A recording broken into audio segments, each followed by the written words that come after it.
Welcome to the Self-Reliant Living Show, where we talk all about a self-reliant lifestyle to save money, live greener, eat healthier, and be prepared for anything so you can take care of the ones you love in good times and bad. I'm your host, Jennifer Osich, a homeschooling mom of 3 boys.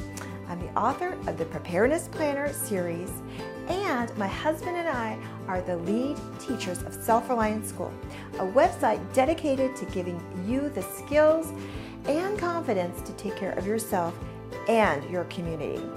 Be sure to stop by and pick up your free videos from inside Self-Reliant School that will get you started growing, cooking, and preserving your own food today. You can pick these up at selfreliantschool.com/free. Now, on with the show. Let's get started, and let me introduce my very first guest that makes her super special. Her name is Renee Harris, and she runs MadeOn Skin Care products. She had a skincare issue, and she was just against the wall in terms of trying to get a fix for this problem.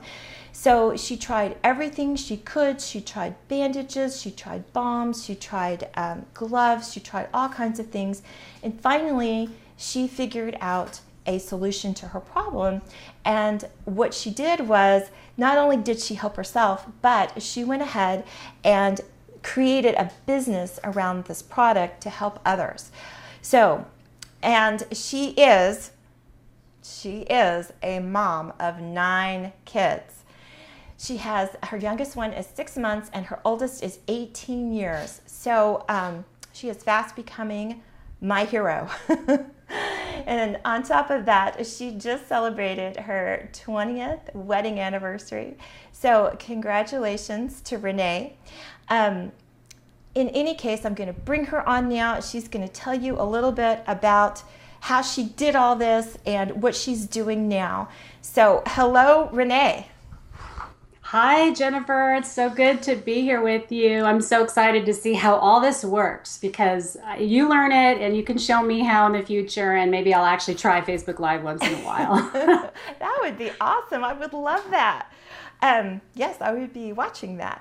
So can you tell us a little bit about your story, a little bit about what a hard lotion even is? Because I know there are some people out there that have no idea. We're talking about hard lotion. Lotion's supposed to be like soft and creamy. And then also how you came up with the MadeOn name. Yes. Okay. Well, like you said, I had a problem, a skincare problem, and it was something that I know I'm not alone, and it's not the end of the world, but when you're a mom and you're constantly washing your hands and you have to change diapers and you're trying to chop onions and lemons, and your skin and your fingers especially are so split and cracked that it just kills every time you have water touch it, or lemon juice. I've had as far as I'm concerned, I remember since I was a teenager having the cracked heels and just super dry skin. So my mom has it too, and we would kind of play ideas off each other. She would say, have you tried this? We did the bag balm, we did the gloves overnight, we did, Band-Aids all the time just to get them healed up. And so finally she actually came to me and said, have you tried something called the Lotion bar? And she had purchased one at a farmer's market and said that, if I can just figure out how to make it, then she would use it and maybe it would help us. So I Googled, and I was in a soap forum. I was kind of playing around with making soap at the time, and so I Googled it in a forum and found somebody had like a list of probably 20 different lotion bar recipes. And I thought, okay, I don't want to go invest in a whole bunch of ingredients that may or may not work. I've never even tried this. I don't even know how it works. I'll just take the easiest one I can find and find the ingredients and just make it at home and see if it works. Because she was confident that this is going to solve our problem. So I found one that just had 3 ingredients. So that was, okay, great, I like that. And then it was just shea butter, bee silk, and coconut oil. I thought, okay, I don't think I had even heard of shea butter at the time, but I knew what beeswax and coconut oil were. So I actually found all 3 ingredients, and this is for the listeners to know, you can find them at your natural food store. And I found all 3 ingredients at the store, and I bought it, came home, and made it. And it's so fast to make. And the basic recipe is just equal amounts of those three. So if you need a big batch, you just, do the ratio, make it up big or small. If you just buy it just enough to try it, you make a small batch. And so I did that, tried it on my skin, and I tell you, within days, my skin was completely healed. And within seconds, it didn't hurt. Just any kind of open cut would hurt like crazy. But when I put this on my skin, then it took away the pain, and it totally cleared up my skin within just a few days. And then later I had my son, who was 12 at the time, had some issues with kind of a seasonal eczema, just a light amount. It wasn't really a serious, huge case of eczema, nothing to bother the dermatologist about, but it bothered him, and it was aggravating. And so he tried it, and same thing with him. If he used it consistently, he got that cleared up real quick too. So I felt like, wow, this is amazing that something so simple could solve this problem that I had dealt with for so long. And so I just kind of kept making it, and then I would just give it out to friends and family, and it was around Christmas time, so I remember sharing it with friends and family at Christmas time, and it was so easy to make because you could just make ice cube size amount. You don't need a whole lot of equipment to do. It's just a double boiler, and I have a lot of recipes and videos on my website that show exactly how to do it if people are interested in looking at. So that turned into, a few months later, there was going to be a farmer's market in my tiny little community up here in Northern California. And I saw a sign and thought they were looking for vendors to sell something. And I thought, oh, wouldn't that be fun? We homeschool our kids, and my older two, I guess if the oldest was 12, it was probably 12 and 10 or 10 and 8, something like that. Like, that's something I could do with the kids, kind of as a, Saturday event. We could try it out. And that was coming out of my shell, because it was not like me to put up a stand somewhere and try to convince people to buy my stuff. That was like totally out of my realm of comfort. So I decided that let's just do this. This is going to be a good growing time for me too. And it would be really great for the boys to learn a few skills like that. So, but at the time I wasn't thinking it was going to be lotion. In fact, I thought I could sell bread at the farmer's market because I was doing bread, and we had our Bosch mixer, and we can actually produce quite a bit of bread. At the time we had 6 kids at the time. Yeah, I think 6. So I thought, we were already making bread. Why not sell it? Why not share? But then you just tons of regulations, and there's no way. And looking back, I'm so glad we didn't go down that road, because the first day of the farmer's market, there was this huge bread booth of a local person selling their bread, like 15 different varieties. And then I was thinking I would just do my one recipe. But anyway, so I'm glad I didn't do that. So back to the lotion, we had to figure a lot of things out. How do you package it? How do you explain it? It's lotion. And that's why we started calling it hard lotion instead of solid lotion or lotion bar. We said, let's call it hard because it is so hard working on your skin. We didn't want to do some kind of a novelty, cute, scented product. We wanted this to be something that was going to be really powerful. We wanted to reach the people with a problem, not just, I need to find a gift to go give my best friend. I'll do a lotion bar. So we called it hard lotion because it was a little bit hard hitting, the term. And so that became our domain too. Yeah. So we turned that on. We started doing the farmer's market, and we did that for several months. And then we decided, waking up at 5:30 on a Saturday morning and being out there, sometimes in the extreme heat, California heat. Fun.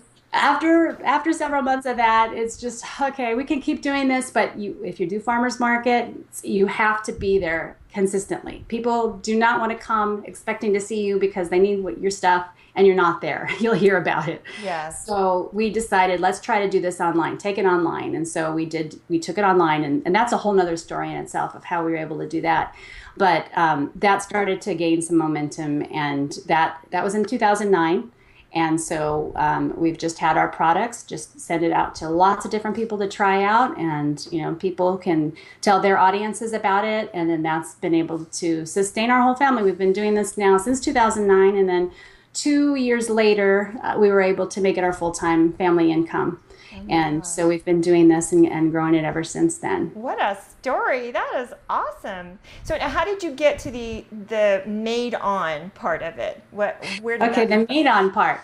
So we had to come up with a business name. And what we had noticed at the time, we had this, my husband grew up in southern France. And so he has some special sea salt that my mother-in-law had sent him.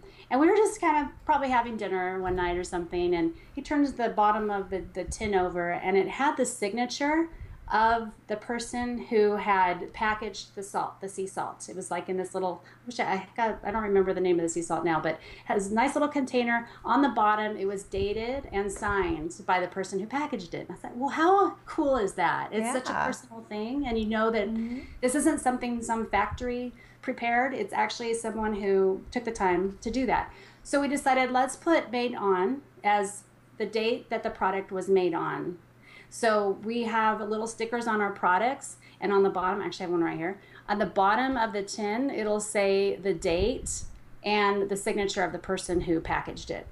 The one nice thing about that is that there are no preservatives in the lotion bar, because the minute you add water to a lotion product, you've got to add preservatives. The minute you add preservatives, that's usually what irritates people's skin, and they have issues with the very products that they're using. So by taking out the preservatives or just creating a product without preservatives, and most of our products don't have any fragrances. There are a lot of people who are allergic to fragrance. Just to make your lotion, pump lotion, smell really good, they'll pack some little fragrance in there. It irritates your skin, so now you've got a different problem, even though you're trying to fix the first problem. So we decided no preservatives, and really, the ingredients in the lotion bar last for up to 2 years. So a lotion bar itself can actually last quite a while. But we emphasize the freshness aspect of it. So we put the made on and the date that it was made on. And then we guarantee a 6-month, this is going to be great for 6 months. It's not going to go rancid. If it happens to, for whatever reason, we haven't had a problem at all, then we always replace it. But that way the person knows that it's fresh, it's made by a person instead of some. I love that. And so that was a fun way to come up with the name. Yes. I want to say really quick, a hi Misty and a hi Shelly. I think you're going to get some great information, because I see that you have some skin problems.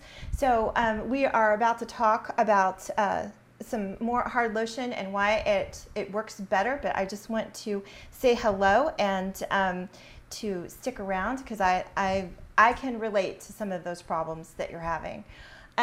And then if you are just joining us, then please go ahead. If you have questions for Renee, just go ahead and leave them in the comments. I'm monitoring the comments, and so is she. And I also want to go ahead and ask you, Renee, so it is 3 ingredients, and that is wonderful because it's shelf stable at room temperature. It's not, because you're right, if you put water in it, you have to put preservatives in it or put it in the refrigerator. And I don't know about most people, but cold lotion, it's just not. Yeah. It's just not good. I don't like it. But why does it work better than the alternative, and why does it work better like without the water? And because it is shelf stable, and because you can take it anywhere, and you can use it anytime, I would assume too, because you don't have to go to your refrigerator. Right. So you can keep it with you and take it with you. Keep it. I always keep one in my purse, one by my nightstand. I believe that it's the water. Not having water in it has really helped get all the ingredients into your skin. So by taking that out, nothing is.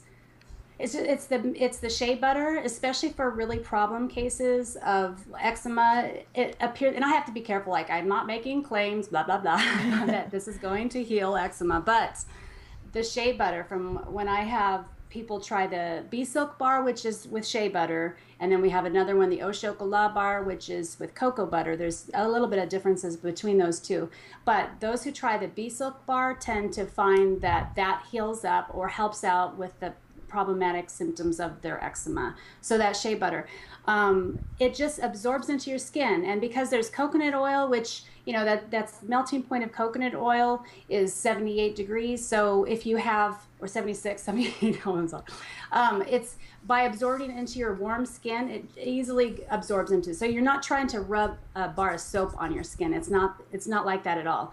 If you take a lotion bar in your hand and you just rub it just absorbs right into your skin. That beeswax is the stabilizer for the 2 products. So it makes it hard, for one. If you put too much beeswax in it, it's too hard. If you don't put enough, then it's too either sticky or greasy. So you have to kind of find the right point for that.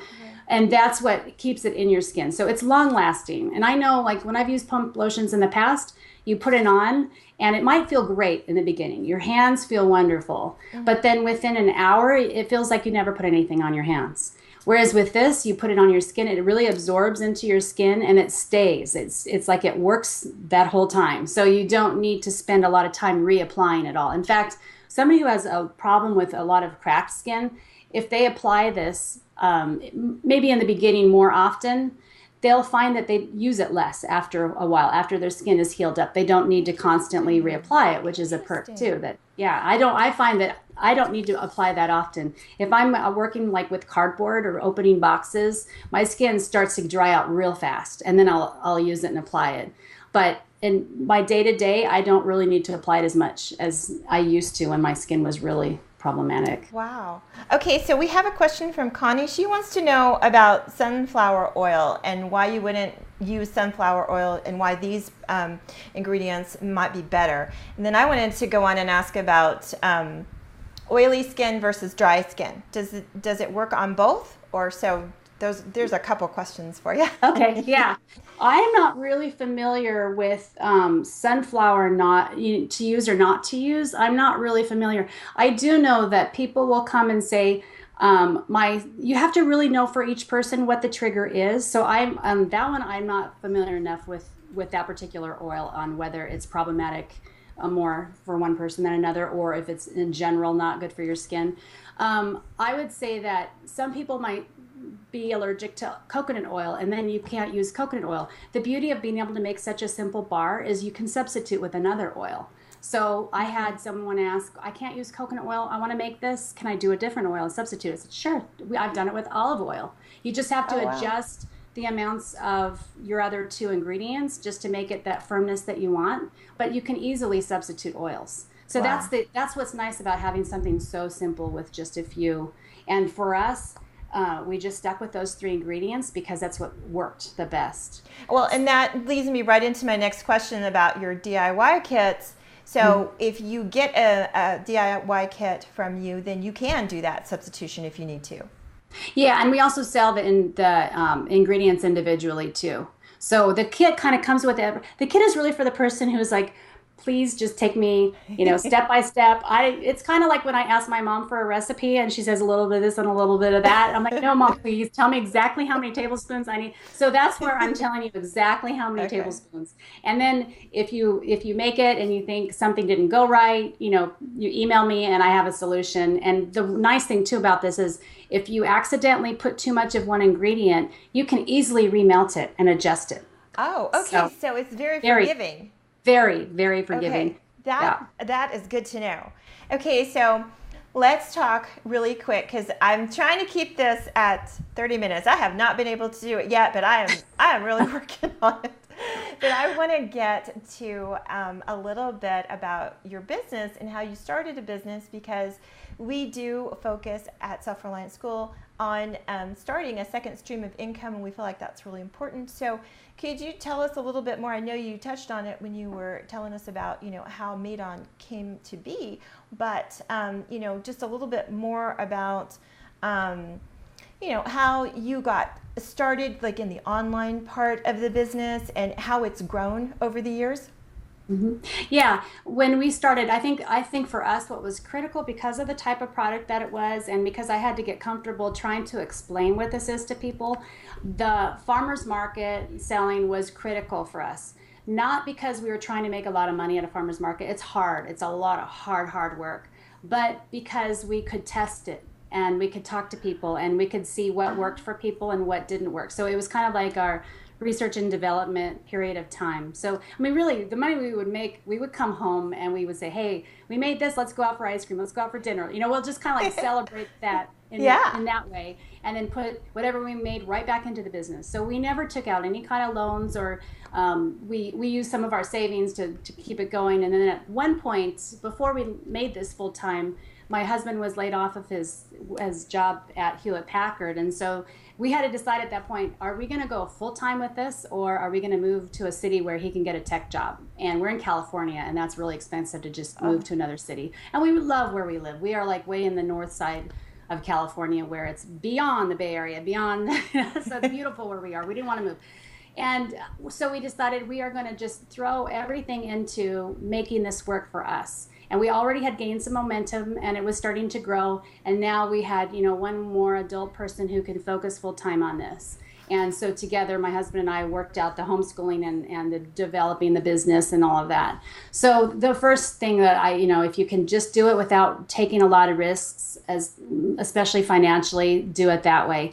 So we would start, whatever we made, we would put a big portion back into the business and then grow, just even with ingredients, you start small. Don't go buy a huge, for us, a huge container of coconut oil, because you never know if that one supplier has one that just acts differently. And this is a natural product. So sometimes we've had that problem where, we bought something in bulk and it didn't act the way we wanted to act. And now we're stuck with all of this coconut oil. Or I think, I'm going to go get this beeswax because it's on sale. And then I get it and it's not the same. It doesn't have a good scent to it. So you have to be really careful about that.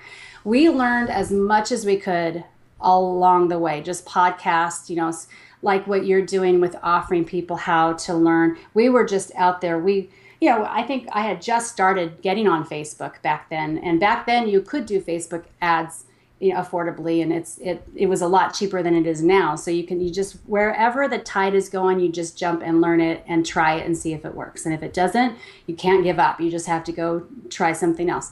So for us, it was it was advertising with bloggers. And back then, there were quite a few mom bloggers that were really growing their audiences, and I reached out to several and sent them products. And I'm very big on, if this does not work for you, then, and they know that, the good bloggers will not promote something that they don't like. They're definitely, if they don't like it or if it's not a good fit for their audience, then they won't go forward. So we would just go out and just try to just get the product in as many hands as we could. And then, you work out a relationship with them, usually like it's an affiliate, and they let their readers know, this is how we use the product. This is what it did for our son or daughter or ourselves. And if you want this, you go purchase it right here. And a portion of the sale comes to me, but you don't pay anything extra. It's just the language that you use when you're talking about a product that you're promoting. So that was really what helped us in the beginning, was the mom bloggers. And a big one is to get your own list of people. So if someone hears about, if I were at the farmer's market, if I were doing that again, I would go back and I would have an email list, and I would just make sure that those people, if they're interested in the product, would get on the email list. And we always had samples. That was the fun part. My sons would carry around a little, plate with samples on it. And, these old guys would say, oh, what is that, cheese? And then my son would say, no, it's not cheese, but it is edible and it's for your skin. And, little younger guys, you get your kids involved, they're not afraid. They're, especially these other people will ask them questions and test to see, how much do they really know? And so if you prepare your kids for all the different questions, then kids can sell the product for you because they're so cute. And yes. So what was really fun is people would try a sample, they would walk away, and they would just kind of turn around. That was my favorite, when they would turn around and come back and say, okay, tell me more about this. What is it? Because it feels good, especially where this cut is. And then we would go from there. And I would say, well, if you want more information or you want to know when we're going to be at the farmer's market, you can put your email down and I'll let you know. And you can unsubscribe at any time. Awesome. So that's been huge for us, is just building that list, so that if Facebook goes away tomorrow or something else is gone, you got to have your own list of customers. So would you say that was your number one sort of tip for somebody that's starting or wants to start their own business? I love the tip about the farmer's market and the research, so you could do sort of market research. That's a great tip. But what would be your number one tip for somebody who's saying, I think I have this thing that I make and I really think I want to make a business out of it? What would you say the first step or the best tip would be for them?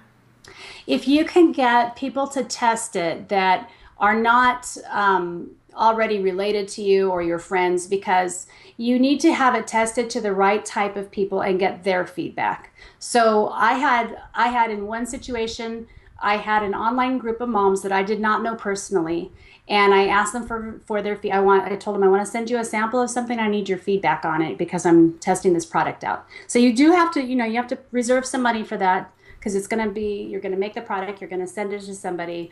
And so I put this on probably a Yahoo group, because that's back then, that was the big way of getting together with people, was Yahoo. So in a Yahoo group, I would tell a group of homeschool moms, I'm a homeschool mom, so you got something in common. So they kind of trust you there a little bit, and then they feel like they want to help you. People who do want to help you and give you feedback. So you send them some product, and then later on you send them a survey, and you have to be careful in how you word it. Not, do you like the product or not? No. Sometimes it's on a scale of 1 to 10. Did this help? How well did this help your son's eczema? The most extreme would be it completely got rid of it. The other side would say it did not work at all. The eczema is still there. So you have to give them kind of a range in doing a survey when you're doing surveys. So you need to be you don't want them to say, oh, I love it. Because then what are you going to do with that? You don't know if you can trust them or not. If someone just says, I love it, that's good. But then you need to ask a lot more questions. Yeah. Yeah. Well, that's really important, because you have to figure out how you can improve and how you can go in different directions and all of that. So, yes. And Shelley's saying that this has been so informative. So, thank you, Renee. So we are getting some really good feedback. So let me ask you this, because this is the burning question on my mind. How do you do all this with 9 kids? How do you run a business and develop a product and then, do all this with 9 kids? Well, first of all, we didn't have them all at one time. So you get to grow with it. You grow with it. I think as we have, from the time we started our family, you just have to see what priorities are that works for your family. And that's with anybody at any stage of life. You just have to kind of evaluate, okay, this is what the culture tells me I should do. And this is what so-and-so says I should do. This is what this company says I should homeschool my kids that way. And you have to evaluate it, because at the end of the day, when you say graduate your son or daughter, you're the one that has to say, yes, I did a good job or not. So it's, and your spouse too. So you really have to take all that information, that you have all your resources, and you have to make those decisions. And it means for us, what we weren't doing, what the culture was doing, was the culture tends to have a lot of activities for kids, like organized activities. And so we decided that's not going to work for our family, because there is no way that as soon as, son number 1 hits 10, I'm going to be having to carpool kids everywhere. And there's just no way to physically do all that. So from the time they're young, you just have to say no to a lot of things that people expect from you, just because that's the culture. So that, and then my husband took over a lot of the homeschooling, and he's amazing with the way he thinks how we should homeschool. And I was telling Jennifer about that last night. He is very developing talent with kids. And so each of our kids got very involved with the business in one way or another, and they learned, and we took their skills and talents in helping with the business. And then those skills and talents are helping them take off with their own interests and their own future businesses, that we're telling them you need to have some kind of an income on your own, that you're not relying on anybody else, that you can sustain yourself and then hopefully your future family. And then if you decide that you want to go work as an employee, absolutely go do that. But make sure that you have some way of generating an income, because this is a hard economic times for people. And you, just like what you teach, you need to have more than one stream of income. That's what we're teaching our kids too. Yeah, and and we were talking, and that's a whole nother show, because I would love to have him on to talk about more of that. So that is so interesting, how you guys are homeschooling. So that's a teaser for another show. There you go. So I understand that you have a gift for the viewers of this show. Could you tell us a little bit about that? Yes, I would love for people to try this, especially if you have the problem. If you don't have the problem, you can still absolutely take advantage of the gift and give it away. But if you or someone you know has dry skin, I want to send you an actual lotion bar. Okay, so it's going to come in a tin like this. You open it, it's in like a little parchment paper, and the way it works, just because I don't think I've shown you in case you haven't seen, is you just rub it into your skin. And if you have, just your knuckles hurt a lot, if they're cracked, bleeding, your heels, especially walking barefoot, if you're like me, walking barefoot all the time, you just absorb it into your skin like this, rub it in, and you can start working. You can start touching paper, and it won't leave a lot of grease. So it's that quick. So what you need to do is, I think Jennifer will have a link that you can click on. I do. The link is selfreliantlife.tv/gift. And if you're watching on Facebook Live, it should be on screen now, and we will also put it in the comments, and of course it'll be in the show notes. Okay, and this is a gift. However, you do pay shipping, because that's to prevent us having to go out of business. Yes. But so I do. That's why I also say this is what you're interested in, try, and you'll see too that we have other things. We have, especially because this was driven by personal problems that people had with their skin. So we have a rash cream that uses zinc oxide that really helps with rash, and we have goat milk soap, and that's the one. I don't make any of the soap products. I have a few different soap makers that do that for me. And we just yesterday, and I mean, to the point of being sold out of it, I got a hold of shampoo bars, and that's what I've been using for shampooing my hair, and I love it. And these, I've tried so many, and I tried these from Sri Lanka. And so that's my source, is in Sri Lanka, but those we have in stock until they're gone. And now I'm working on getting some more back in stock again. But that comes in a travel box, just so people can try. So the travel box, if you want to try that, that's on the store.hardlotion, or just go through the link and then go look for the gifts and /bulk tab at the top. And that's a travel box that will give you several different products in one box. And what's great about that is if you travel and you have to stop, the TSA only allows you 1 quart-sized bag of liquid.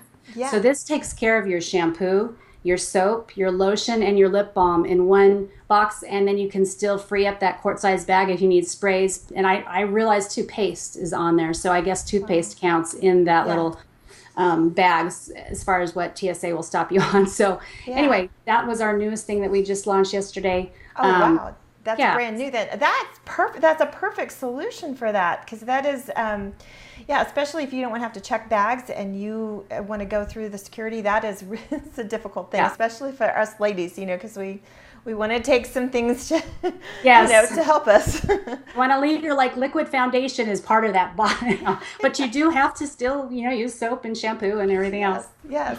And so again, that link, if you're just listening to the audio portion of this, is selfreliantlife.tv/gift, and you will have to pay a small shipping fee, but it's less than like a cup of coffee at a gourmet coffee house, so no worries there.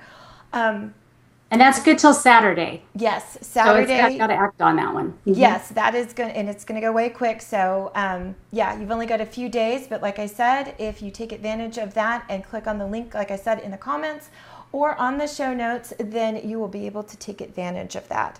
So, oh my gosh, Renee, thank you so much for being here, and thank you for giving us that gift that we can take advantage of. I just appreciate it so much. This has been such a treat for me to get to talk to you. Oh, thank you. It's been a lot of fun, and I'm glad that you're giving me this opportunity to practice it too. Okay, well, thank you again. And if you're just joining us in the middle of this show, I just want to introduce myself again. I am Jennifer Osich, and I am from selfreliantschool.com. And we have been talking to Renee Harris from MadeOn Skin Care, and she has been educating us about hard lotion and what that is and why it's so good for you. So if you just came in the middle, be sure to check out the show notes. You can go to selfreliantlife.tv, and the show notes will be there probably later today, if not for sure tomorrow. So remember, being self-reliant is not about you, and it's not being selfish. It's about taking care of yourself so you can take care of the ones that you love. Take care until we talk again. I'm so glad you could join me today. Here's what to do next. Head over to selfreliantlife.tv to pick up the show notes for this episode and to watch replays of older episodes. To go directly to the show notes for this episode, go to selfreliantlife.tv, and then without a space, type a / and then the number of today's episode. You can watch this show live every Thursday at 1 p.m. Eastern, 10 a.m. Pacific, live on Facebook or the Periscope app.